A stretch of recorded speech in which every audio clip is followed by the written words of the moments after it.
C'était une de ces soirées où le ciel n'arrive tout simplement pas à cesser de pleuvoir. La pluie cinglait les pare-brises, l'asphalte luisait comme du verre noir, et les phares des voitures traçaient des sillons lumineux et vacillants dans l'obscurité. Quelque part dans la région forestière du nord de la Pologne, loin de toute ville, un jeune loup quitta sa meute. Peut-être était-il trop curieux, peut-être cherchait-il son propre territoire, peut-être avait-il tout simplement faim, une faim si forte qu'il oublia la frontière entre la forêt et la route. Et puis, en un instant qui changea tout, il bondit sur la route départementale, exactement au moment où un fourgon passa à toute vitesse.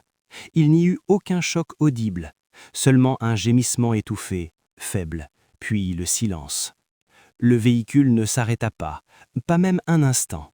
Le loup roula sur le côté, sa respiration était faible, sa patte arrière droite tordue de manière contre nature.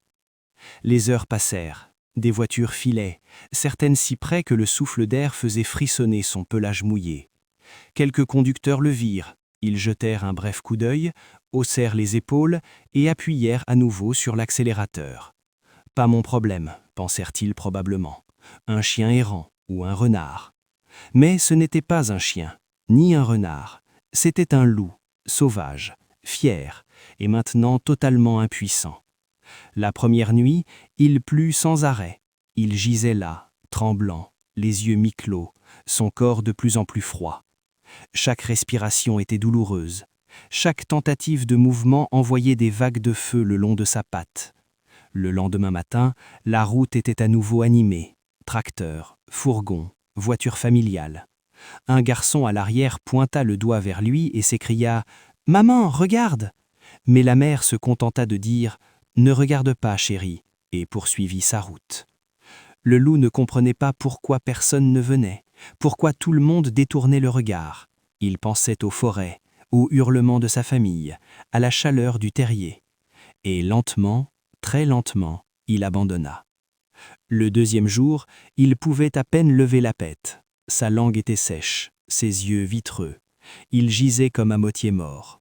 Et puis, soudain, des pneus crissèrent, non loin. Un petit break blanc s'arrêta sur le bas-côté, juste à côté de lui. La portière s'ouvrit, une jeune femme en sortit. Pas d'uniforme, pas de plaque, juste une veste marron usée, de longs cheveux collés par la pluie, et des yeux calmes et clairs. Elle s'agenouilla, sans hésitation, sans peur. « Hé !» chuchota-t-elle, d'une voix si douce comme pour réveiller un enfant.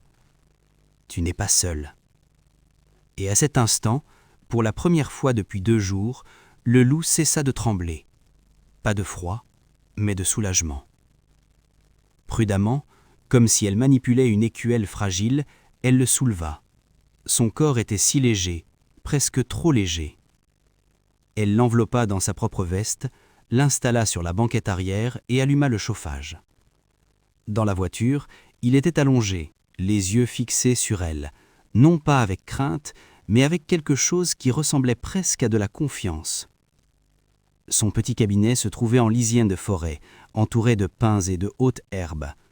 Pas un grand hôpital, juste un endroit paisible qu'elle avait aménagé des années auparavant pour sauver des animaux sauvages blessés.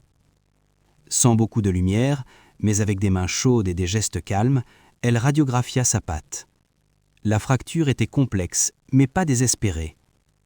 Elle lui donna des antalgiques, nettoya ses blessures, immobilisa la patte dans une attelle légère en matériau spécial. Rien qui ne l'entraverait quand il recommencerait à marcher.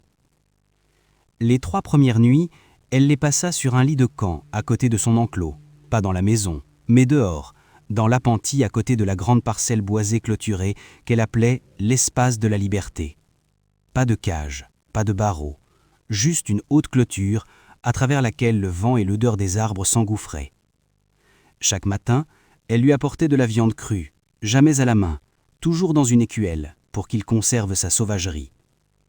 Elle l'observait pendant des heures, comme il écoutait les oiseaux, comme il essayait de sauter à 3 pattes, comme il hurlait vers le ciel du soir, pas fort, mais d'un ton interrogateur, comme s'il cherchait des réponses. Les semaines passèrent, la patte guérit. Les cicatrices restèrent, mais la force revint. Il se mit à chasser les souris, d'abord avec hésitation, puis avec l'ancienne précision. Un soir, elle le vit debout près de la clôture, la tête dressée face au vent, les oreilles pointées, pas vers sa voix, mais vers quelque chose au-delà des arbres. Elle sut. Le moment était venu. Par une fraîche matinée d'automne, alors que la brume stagnait sur l'herbe, elle ouvrit le portail. Pas de laisse, pas de mot d'adieu, juste un doux « Retourne chez toi ». Le loup s'arrêta un instant, la regarda. Non comme un animal domestique, non comme un patient, mais comme un égal. Puis il fit un pas, puis un autre, et disparut entre les arbres sans se retourner. Elle ne l'a jamais revu, mais parfois, dans les nuits silencieuses, quand le vent souffle de la forêt, elle entend au loin un chœur de hurlements. Et chaque fois, elle sourit doucement, car elle sait, l'un d'eux est son loup. Car dans un monde qui va toujours plus vite, il suffit d'une seule personne qui s'arrête, une qui voit, pas juste un animal au bord de la route, mais une vie qui vaut la peine d'être sauvée.